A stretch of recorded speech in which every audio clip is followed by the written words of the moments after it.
Party के राष्ट्रीय अध्यक्ष माननीय श्री जगत प्रकाश नड्डा जी से अनुरोध करता हूं कि वो प्रधानमंत्री जी का स्वागत करें और सभी डेलीगेट से अनुरोध करता हूं कि कोई भी कृपया करके फोटो ना खींचे। माननीय अध्यक्ष जी। भारत के यशस्वी प्रधानमंत्री आदरणीय श्री नरेंद्र मोदी जी, हरियाणा प्रदेश के मुख्यमंत्री मनोहर लाल खट्टर जी, हरियाणा प्रदेश के अध्यक्ष श्री ओम प्रकाश धनखड़ जी, सभी पदाधिकारीगण और उत्तर भारत के क्षेत्र से आए हुए सभी जिला परिषद के अध्यक्ष और उपाध्यक्ष सज्जन वृंद, ये हम सबका परम सौभाग्य है कि आज इस क्षेत्रीय पंचायती राज परिषद में हम सबको भारत के यशस्वी प्रधानमंत्री आदरणीय श्री मोदी जी का मार्गदर्शन मिलने वाला है। मैं आप सब की ओर से प्रधानमंत्री मोदी जी का इस क्षेत्रीय पंचायती राज परिषद में आने पर उनका तहे दिल से हार्दिक अभिनंदन करता हूं और स्वागत करता हूं।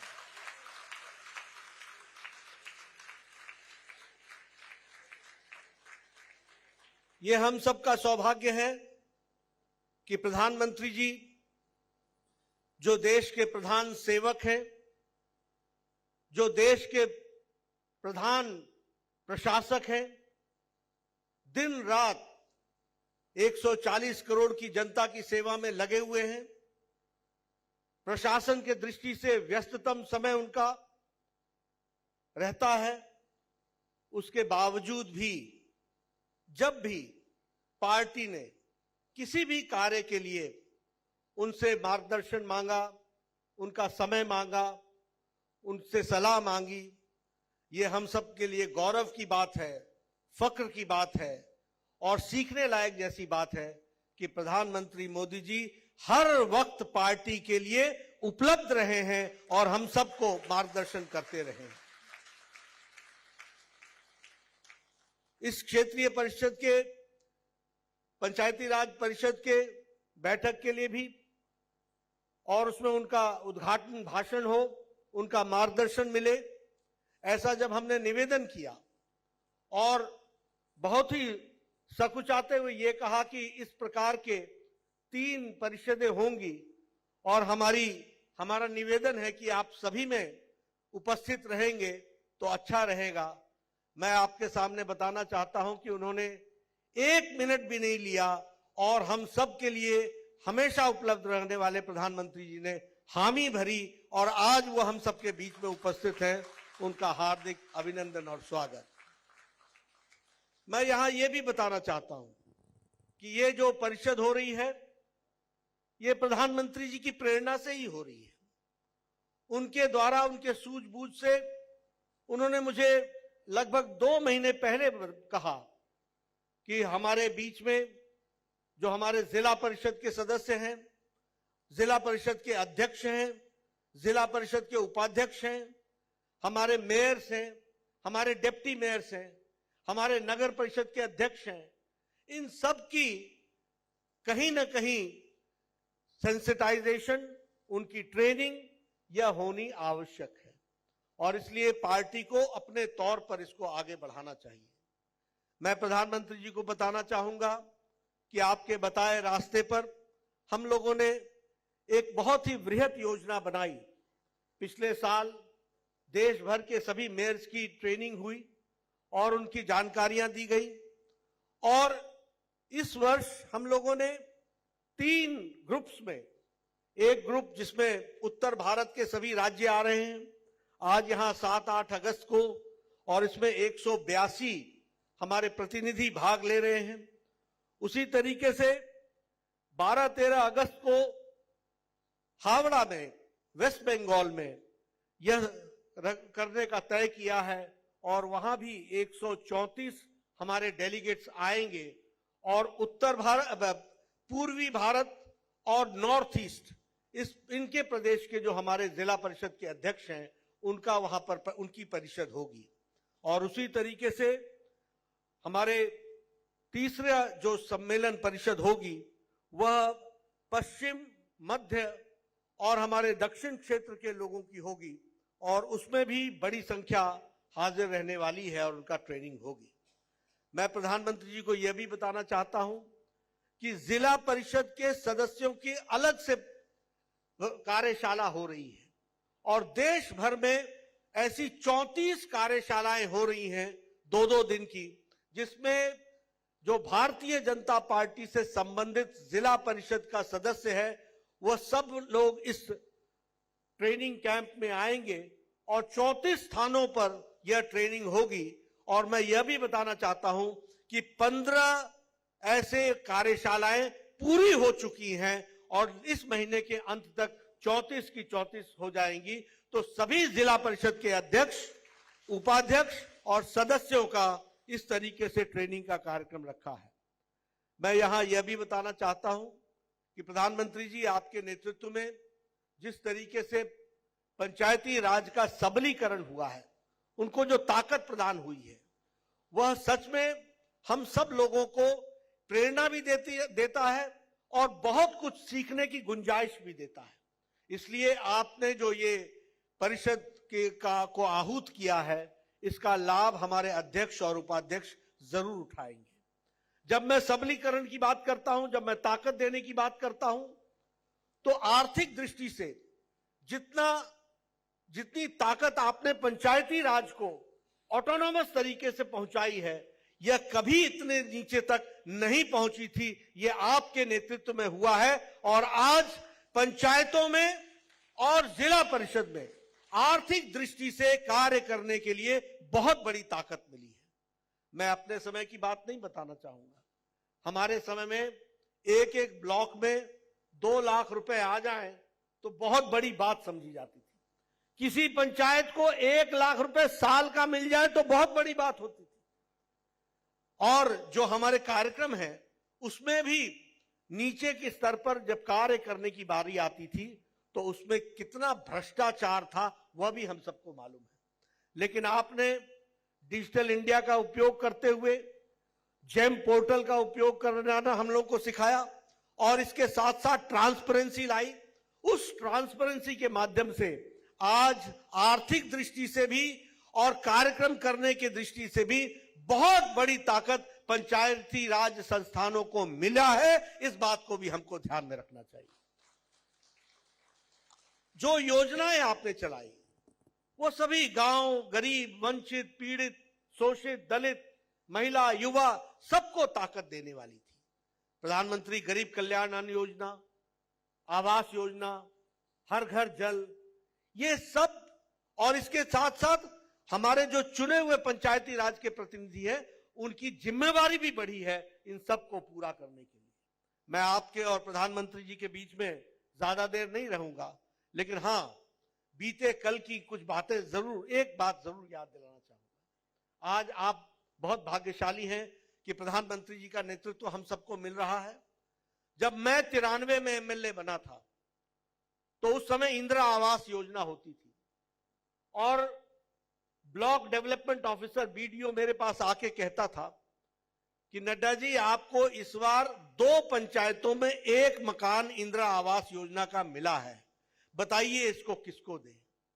मेरे लिए धर्म संकट होता था कि एक पंचायत में 2 पंचायत में 1 मकान किसको देंगे, 1 अनार 100 बीमार कैसे चलेगा। लेकिन आज मुझे खुशी है और आप भाग्यशाली हैं कि प्रधानमंत्री मोदी जी के नेतृत्व में 4 करोड़ प्रधानमंत्री आवास योजना में घर बन करके तैयार हुए हैं और वह दिए जा रहे हैं। यह पंचायतीकरण के सबलीकरण हुआ है।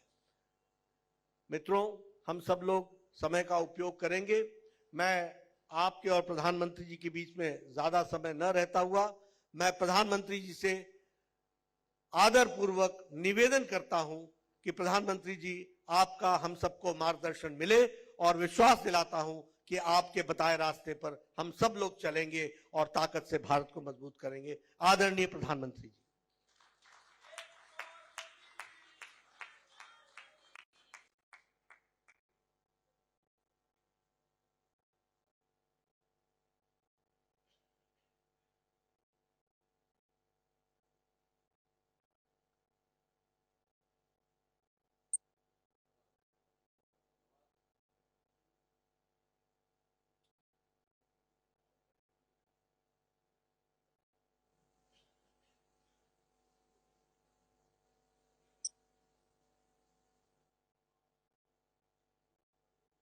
देश के विभिन्न हिस्सों से आए भारतीय जनता पार्टी के कार्यकर्ता, जो कि इन दिनों जिला परिषदों के या जिला पंचायतों के अध्यक्ष के रूप में दायित्व संभाल रहे हैं, उपाध्यक्ष के रूप में दायित्व संभाल रहे हैं, और आज हमारे ये विशेष तो जम्मू कश्मीर से आए डीडीसी के अध्यक्ष भी हमारे बीच मौजूद है, उपाध्यक्ष भी मौजूद है। उसी प्रकार से लद्दाख ऑटोनोमस हिल डेवलपमेंट काउंसिल के अध्यक्ष भी, उपाध्यक्ष भी, वैसे प्रकार के दायित्व और व्यवस्थाओं को संभालने वाले अनेक प्रमुख व्यक्ति आज इस 2 दिवसीय वर्कशॉप में है। साथियों, आज देश अमृत काल के संकल्पों की सिद्धि के लिए विकसित भारत के निर्माण के लिए पूरे उत्साह से एकजुट होकर के, संकल्पबद्ध होकर के आगे बढ़ रहा है और विकसित भारत के लक्ष्य तक पहुंचने का रास्ता हमारे टियर 2, टियर 3 शहर हो या आधुनिक हो रहे हैं हमारे गांव हो, आज ग्रामीण भारत में छोटे छोटे कस्बों वाले हिंदुस्तान में एक नया उमंग, नया जोश दिखता है। जिला पंचायतें किसी भी सेक्टर में बड़े परिवर्तन लाने की अपार शक्ति रखती हैं। ऐसे में भाजपा के प्रतिनिधि के तौर पर आप सभी की भूमिका बहुत ही बड़ी हो जाती है।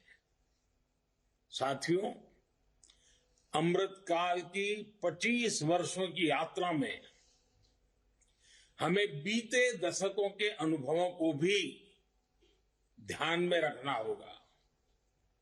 आजादी के बाद 4 दशक तक कांग्रेस को ये समझ ही नहीं आया था कि गांवों में पंचायती राज व्यवस्था लागू करना कितना आवश्यक है, कि गांवों में पंचायती राज व्यवस्था लागू करना कितना आवश्यक है। इसके बाद जो जिला पंचायत व्यवस्था बनी भी, उसे कांग्रेस शासन में उसे अपने नसीब पर छोड़ दिया था, अपने हाल पर छोड़ दिया गया। यानी गांव में बसने वाली देश की 2/3 आबादी के लिए अपनी सड़क, बिजली, पानी, बैंक, घर, ऐसी छोटी छोटी आवश्यकताओं के लिए जीवन की प्राथमिक सुविधाओं के लिए तरसना, यही उनकी नीयत बन गई थी, नियति बन गई थी। यही वजह है कि आजादी के 7 दशक बाद भी देश के 18,000 गांवों तक बिजली नहीं पहुंच सकी थी। यही वजह है कि देश के 16 करोड़ से ज्यादा ग्रामीण घरों को कांग्रेस और उसके जैसी सोच वाले दलों ने अपने भ्रष्टाचार और भ्रष्ट नेताओं के एडजस्टमेंट का अड्डा बना दिया था। कांग्रेस के राज में पंचायती राज संस्थाओं को सशक्त करने के ठोस प्रयास कभी नहीं किए।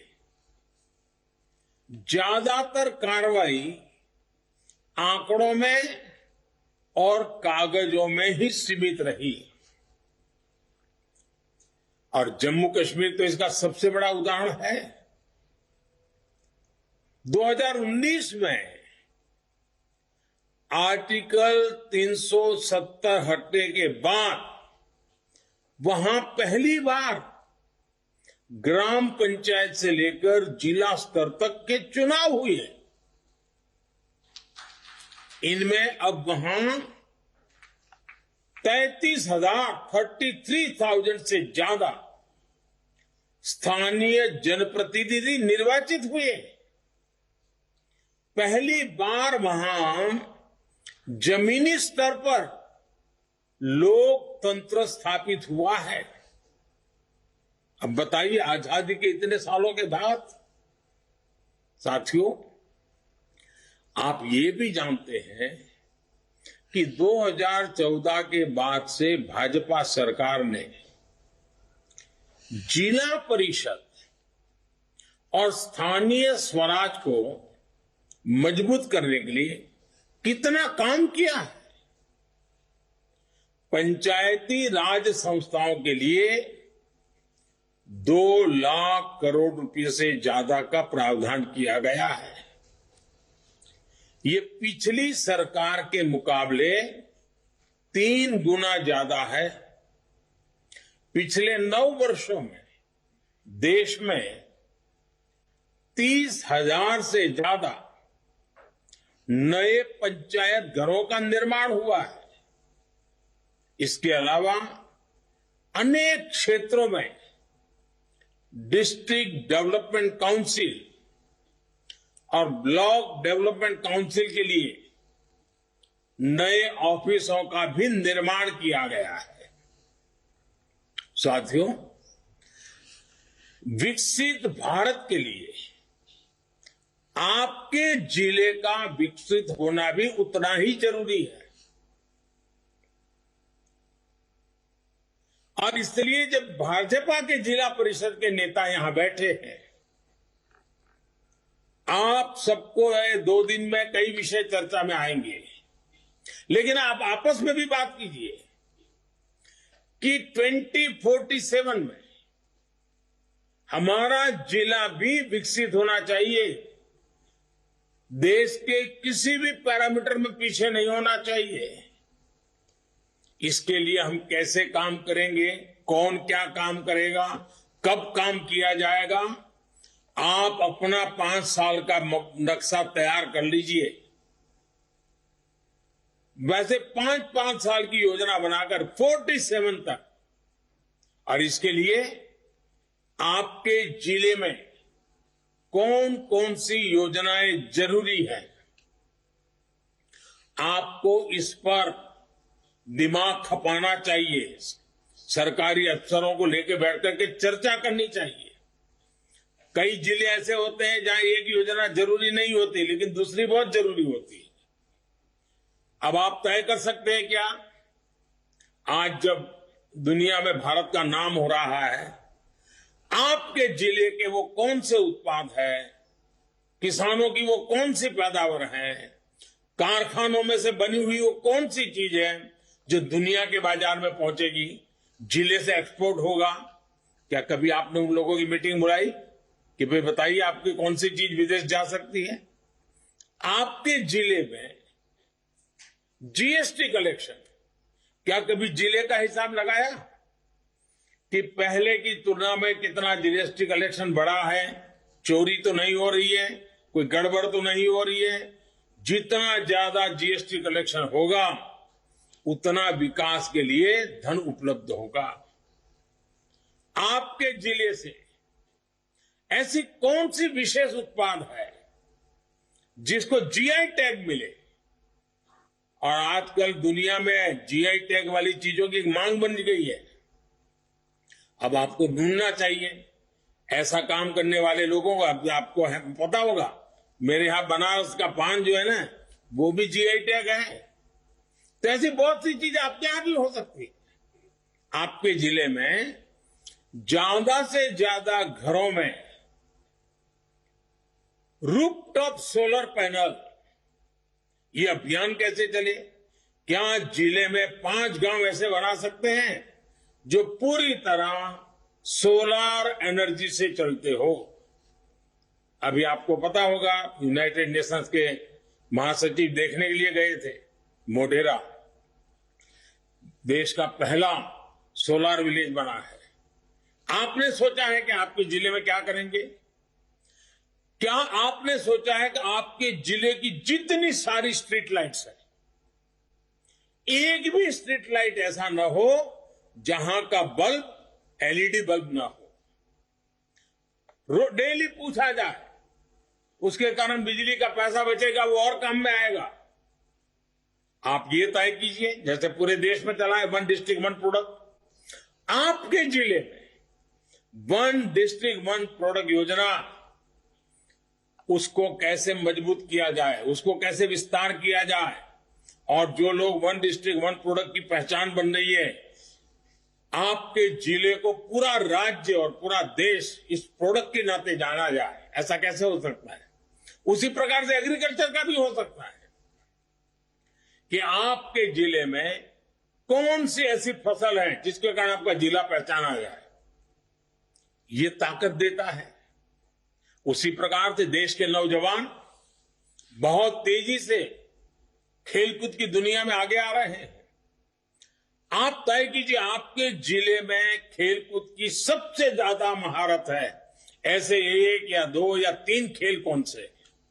पूरी ताकत जिले में 2 या 3 खेलों पर लगाई जाए और राष्ट्रीय अंतर्राष्ट्रीय खिलाड़ी तैयार किए जाए, खेलकूद के मैदान तैयार किए जाए। आपका जिला खेलकूद में भी राज्य में पहले नंबर कैसे आए, देश में पहले नंबर कैसे आए, ये नेतृत्व आपको देना होगा। ज्यादा से ज्यादा खेलकूद की स्पर्धाएं होनी चाहिए, खेल के मैदान भरे हुए होने चाहिए। देश के नौजवानों को, अभी मैं मध्य प्रदेश गया था, शहडोल आदिवासी क्षेत्र है, एक छोटा सा इलाका, 1000 से ज्यादा वहां फुटबॉल की टीमें हैं, 1000 से ज्यादा फुटबॉल क्लब है, और उसका परिणाम ये आया है कि उस इलाके में नशे वगैरह जैसी बदियां, बुरी बुरी चीजें प्रवेश नहीं कर पाई है। साथियों, ऐसे अनेक विषय हैं जिस पर आप लोग चर्चा कर सकते हैं, टारगेट तय कर सकते हैं, हर महीना उसका रिपोर्टिंग ले सकते हैं। और साथियों, जनता जनार्दन ईश्वर का रूप होती है। हमको कहीं पर भी काम करने का जनता ने अवसर दिया, मतलब जी जान से जुटना ही है, परमात्मा की सेवा करने जैसा काम है। साथियों, आपके पास एक जिला पंचायत डेवलपमेंट प्लान भी होना चाहिए। इसमें आप तय समय में अपने लक्ष्यों को हासिल करने का रोड मैप बना सकते हैं। साथियों, भाजपा के प्रतिनिधि के तौर पर आपको पंचायत व्यवस्था का लाभ समाज की आखिरी पंक्ति में खड़े आखिरी व्यक्ति तक पहुंचाना है। और मैं आप जिला के नेताओं से आग्रह करूंगा, आप सप्ताह में 2 रात अपने क्षेत्र के किसी न किसी छोटे स्थान पर जाकर के रात को रुकना चाहिए, वहां के लोगों के साथ बैठना चाहिए। सप्ताह में 2 दिन, ये कोई बहुत मुश्किल काम नहीं है, आप ये कर सकते हैं। कहीं गांव गए, रात को वापस आ गए, ऐसा नहीं, वहां रुकना मतलब रुकना है। आप देखिए, इतने से ही फर्क शुरू हो जाएगा। आप जानते हैं कि आज केंद्र सरकार हर योजना के 100% सैचुरेशन का लक्ष्य लेकर चल रही है, और ये तभी संभव है जब गांव-गांव में हम इस लक्ष्य को हासिल करें, और जब हम 100% सभी हितकारी को 100% लाभ पहुंचाने में सफल होते हैं, तो जातिवाद भी नहीं रहता है, परिवारवाद भी नहीं रहता है, मेरा तेरा भी नहीं रहता है, भ्रष्टाचार के लिए जगह नहीं रहती है, सच्चे अर्थ में सामाजिक न्याय होता है, सच्चे अर्थ में सेक्युलरिज्म होता है। और इसलिए 100% ये हमारा लक्ष्य रहना चाहिए। पिछले 9 वर्षों में किसानों के लिए बीज से बाजार तक ऐसी व्यवस्था का निर्माण किया गया है जिससे खेती की लागत कम हो और आय बढ़े। अप्राकृतिक खेती, इस पर बड़ा बल दिया जा रहा है। पीएम किसान सम्मान निधि के तहत ये आंकड़ा भी बहुत बड़ा है और ये मोदी की गारंटी है। देखिए कैसे काम होता है। 2019 में जब मैंने शुरू किया तो लोग कहते हैं तो चुनाव है चेक कर रहे हैं। मोदी की गारंटी चुनावी वादे नहीं होती है। मोदी जब गारंटी देता है तो उसको जमीन पे उतार के रहता है। प्रधानमंत्री किसान सम्मान निधि के तहत 2,60,000 करोड़ रुपए किसानों के खाते में सीधे जमा कराए जा चुके हैं। ये आंकड़ा याद रखना, 2,60,000 करोड़। आप कल्पना कर सकते हैं हमारे चुके हैं। ये आंकड़ा याद रखना, 2,60,000 करोड़। आप कल्पना कर सकते हैं हमारे किसानों को जो यूरिया 300 रुपये से कम में मिल रही है, लेकिन आपको पता है दरअसल उसकी कीमत क्या है? सारा खर्च सरकार अपने कंधों पर उठाती है, किसान के कंधे पर नहीं जाने देती है। आज दुनिया के कई देश हैं जहां एक यूरिया का थैला जो हम बोरी बेचते हैं ना, 300 से भी कम दुनिया में 3,000 में बिकती है। इतना पैसा सरकार बोझ उठाती है ताकि किसान पर बोझ न पड़े। नैनो यूरिया के द्वारा भी किसानों का ट्रांसपोर्टेशन पर होने वाला खर्च कम होने वाला है। फसल बीमा योजना के जरिए भी किसानों को 1,30,000 करोड़ रुपए से ज्यादा का मुआवजा मिला है। अब 1,30,000 करोड़ पहले के जमाने में कोई होता, पूरे किसानों का पूरा बजट भी नहीं होता था। अभी कुछ दिन पहले ही मैंने किसानों के लिए वन स्टॉप सेंटर के रूप में 1,25,000 पूरे देश में 1,25,000 प्रधानमंत्री किसान समृद्धि केंद्र देश को समर्पित किए हैं। आपके जिले में भी सैकड़ों ऐसे केंद्र बने हैं। कभी जाइए वहां, उस केंद्र में जाके आधा घंटा बैठिए। इन केंद्रों पर एक ही जगह खाद, बीज, कृषि औजार, नई वैज्ञानिक पद्धति और सरकारी योजनाओं की जानकारी, ये सब कुछ एक ही जगह पे मिल रहा है। केंद्र सरकार के ये सारे प्रयास किसानों का जीवन आसान बनाने, उनकी आय बढ़ाने में बहुत मददगार साबित हो रहे हैं। आपको अपने क्षेत्र में इन सारी योजनाओं को किसान के पास खेत तक पहुंचाना है।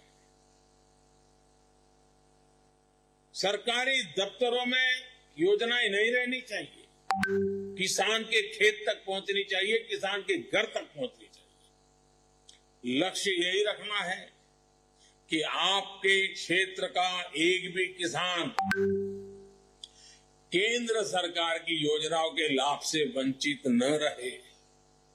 साथियों, हमारी कई योजनाओं का सकारात्मक प्रभाव ग्रामीण महिलाओं की सामाजिक और आर्थिक स्थिति पर भी दिख रहा है।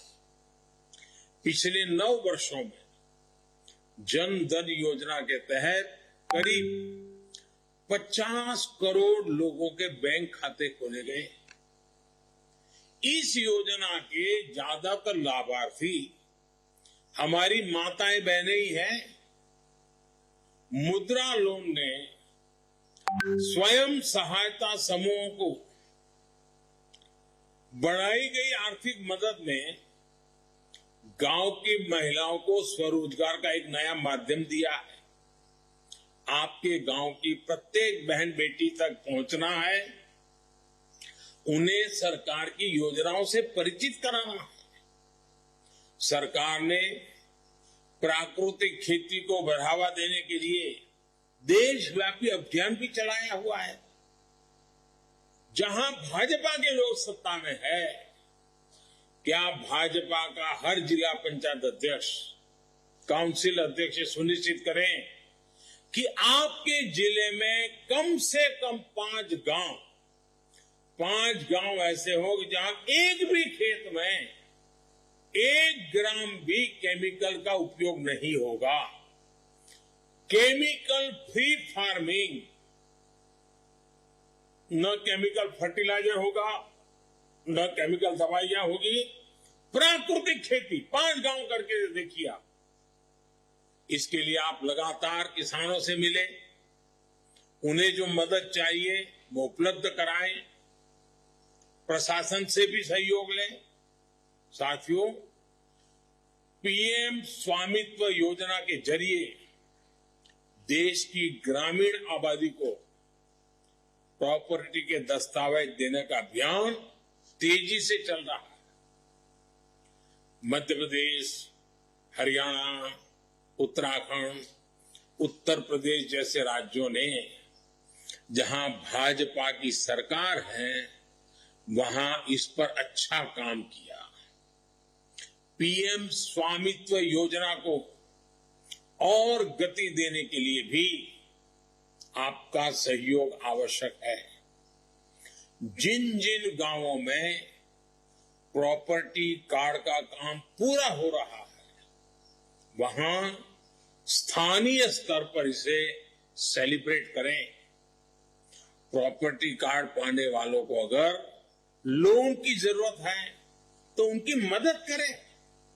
साथियों, डिजिटल इंडिया अभियान ने भारत के ग्रामीण क्षेत्र में एक नई डिजिटल क्रांति को जन्म दिया है। 2014 के पहले हमारे देश में 100 से भी कम ग्राम पंचायतें ऑप्टिकल फाइबर से जुड़ी हुई थी। आज भारत नेट के जरिए 2 लाख ग्राम पंचायतें ऑप्टिकल फाइबर से जुड़ चुकी है। गांव-गांव में खोले गए 5 लाख से ज्यादा कॉमन सर्विस सेंटर रोजगार के भी और गांव वालों की सेवा के लिए भी एक बहुत विश्वस्त माध्यम बन रहे हैं। लोगों को अनेक सुविधाओं के लिए अब सरकारी दफ्तरों के चक्कर नहीं लगाने पड़ते। हमारे पंचायत भवनों में ब्रॉडबैंड कनेक्टिविटी का लाभ क्षेत्र के ज्यादा से ज्यादा लोगों को मिले, ये भी आप सब साथियों ने सुनिश्चित करना चाहिए। साथियों, आप ये भी जानते हैं, देश में 50 करोड़ से ज्यादा लोग आयुष्मान भारत योजना से जुड़ चुके हैं। इस योजना के ज्यादातर लाभार्थी देश के ग्रामीण इलाकों में हैं। मेरा आपसे आग्रह है, आप दिवाली के पहले तय कीजिए कि 5-5, 10-10 गांवों का समूह वहां आयुष्मान भारत कार्ड जिनको मिला है, जिन्होंने आयुष्मान कार्ड भारत का बेनिफिट लिया है, उनके सम्मेलन कीजिए और वो खुद बताएं कैसे उसको मदद मिली है, कैसे उसकी जिंदगी बच गई है। और आगे ये देखिए कि जो लोग छूट गए हैं, जो हितकारी है, अधिकारी है इसके, लेकिन छूट गए हैं, उनको पहुंचा करके ये सैचुरेशन का काम पूरा करना चाहिए। बहुत बड़ा मानवता का काम है। आपके क्षेत्र में जो हेल्थ और वेलनेस सेंटर बना रहे हैं, उन्हें भी सुचारू रूप से चलाने में प्रशासन का सहयोग करें। इसी तरह आपको अपने जिलों में टेली मेडिसिन केंद्र स्थापित करने में भी सक्रियता से काम करना चाहिए। पिछले 2 साल में भारत सरकार की ई संजीवनी योजना की मदद से 14 करोड़ से ज्यादा बार लोग डॉक्टरों से कंसल्ट कर चुके हैं। भाजपा के हर जिला पंचायत सदस्य को अभियान चलाकर अपने क्षेत्र के हर गांव के हर घर तक ई संजीवनी योजना की जानकारी पहुंचानी चाहिए, ताकि उसको अच्छे से अच्छे डॉक्टर से सलाह मिल सकती है। आप कैंप लगाएं। आपके क्षेत्र में जो मेले होते हैं, बड़े पर्वों का आयोजन होता है, उसमें भी ई संजीवनी योजना का प्रचार प्रसार करें। साथियों, आज हजारों टैक्स के जरिए किसानों को ग्रामीण अर्थव्यवस्था को ताकत देने के लिए सहकारी समितियों को मजबूत किया जा रहा है। अगले 5 साल में 2 लाख गांवों में multipurpose tax, primary fisheries societies, dairy cooperatives ये बनने वाले हैं। इसमें आपकी भूमिका निर्णायक होगी। आप जानते हैं, देश में भंडार आप अपने जिले में ज्यादा से ज्यादा कैशलेस गांव बनाने का भी लक्ष्य बनाइए। आप अपने जिलों में बने अमृत सरोवरों को अब सूखने नहीं देना है, उसमें मिट्टी भर जाए। आप अपने जिलों में बने अमृत सरोवरों को अब सूखने नहीं देना है, उसमें मिट्टी भर जाए, कूड़ा कचरा भर जाए, ये किसी भी हाल में होने नहीं देना। और ये अमृत सरोवर बनाते जाना। ये प्रकृति की रक्षा के लिए पानी की ताकत बहुत काम आने वाली है। और ऐसे अमृत सरोवर को तो इतना विकसित किया जा सकता है कि वो छोटे छोटे पर्यटन स्थल के तौर पर विकसित हो सकते हैं। कैसे आप ग्रामीण पर्यटन, पार्कों का विकास, ऐतिहासिक स्मारकों का रखरखाव, ये हम कैसे कर सकते हैं, इसके लिए स्थानीय प्रशासन के साथ मिलकर काम करें। मेरे लद्दाख के जो साथी इस बैठक में शामिल हुए हैं, उनके लिए ग्रामीण पर्यटन और होम स्टे अभियान विशेष तौर पर बहुत लाभकारी है। साथियों, कल ही आपने ये भी देखा है कि देश में 500 से ज्यादा रेलवे स्टेशनों को अमृत रेलवे स्टेशन के तौर पर विकसित करने का काम शुरुआत हुई है। इस अभियान पर 25,000 करोड़ रुपए खर्च किए जा रहे हैं। आप भी अपने क्षेत्र में इस अभियान को गांव-गांव लेकर जाइए। आप अपने जिले में रेलवे स्टेशनों के स्थापना दिवस पर भी समारोह आयोजित कर सकते हैं। जरा जानकारी लीजिए, कौन सा रेलवे स्टेशन कब बना था, कब से ट्रेनें आने लगी हैं, उसको सेलिब्रेट करना चाहिए। तो उसकी साफ सफाई में गांव वाले भी जुड़ेंगे।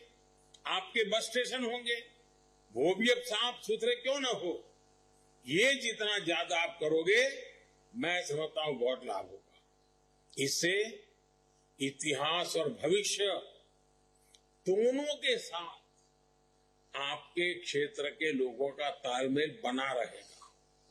साथियों, आज का दिन स्वतंत्रता संग्राम के इतिहास में काफी अहम दिन रहा है।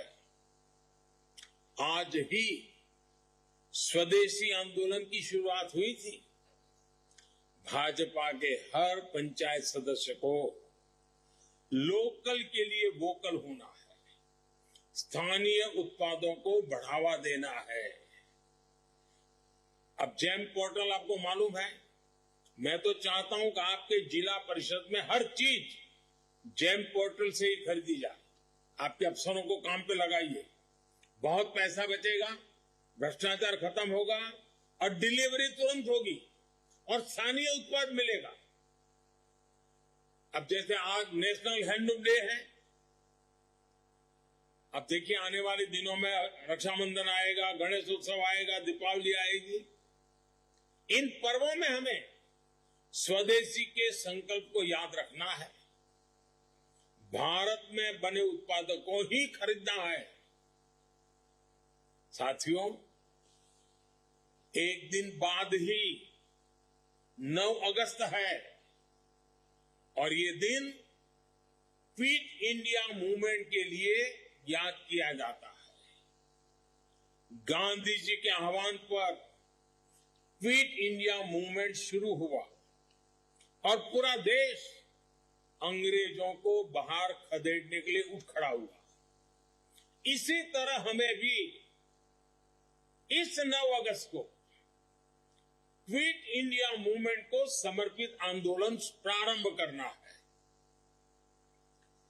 पूरे देश में से एक ही आवाज उठनी चाहिए, करप्शन क्विट इंडिया।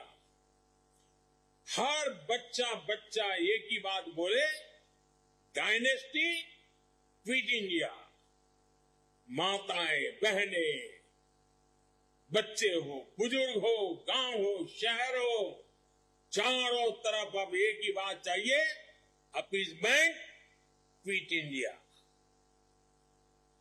साथियों, आपको याद होगा पिछली बार 15 अगस्त पर पूरे देश ने हर घर तिरंगा अभियान चलाया था।